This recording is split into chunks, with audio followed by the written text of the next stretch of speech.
Tungod kay holiday karong adlaw sa lalawigan sa Sugbo, mas midagsa ang mga gusto magpabakuna sa nakanlaing mga vaccination sites sa Mandaue. Gani adunay mga tao nga misingit sa linya nga misangpot sa panaglawis. Mga pulis miabag aron mapatuman ang mga health protocols. Si Nico Sereno adunay live report. Nico?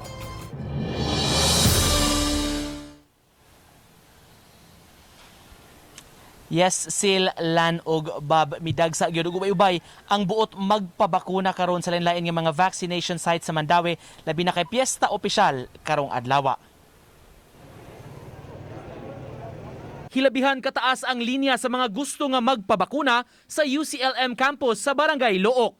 Aron maakomodar og dili mainitan, gipasaka sila paingon sa third floor sa maong building. Apan mitumaw ang panaglalis tali sa mga vaccinees tungod sa giingong pagsingit sa uban sa linya.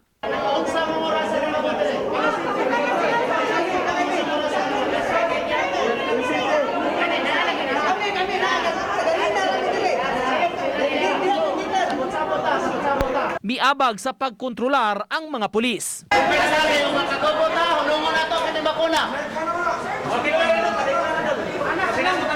Hinuon na hapsayra ang pila.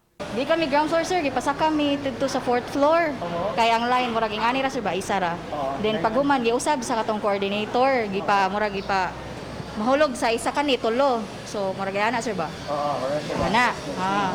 Yang uban wala kasabot nga dapat mo ana pa siya. Sa off-cam interview sa tagduma sa site, ilang gipasabot, dagsa ang mga tao gumikan kay holiday. Nag-cut off sila karong hapon apan paningkamutan nga maakomodar ang mga miadto. Susama sab ang eksena sa Mandaue Sports Complex. Sa kadaghan sa mga tao nga naabot, miliko og milipot na ang linya hangtod sa likod nga bahin sa building. Taod-taod ang huwat, una pa makaabot sa tents at tubangan sa building kundiin sugdan ang proseso nga subayon sa pagpamakuna. Okay na lang kaysa wala gyud. Mao na. As in.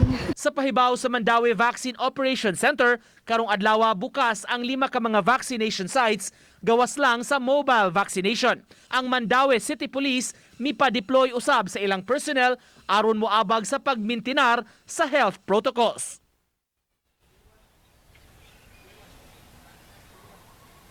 Abiso sad Bob gikan sa Mandaue VOC karong hapon gipahibaw nila nga serado ang mga vaccination sites sa Dakbayan ug adlaw ug sa adlawng Domingo mo resume ang pagpamakuna karong Lunes. Bob?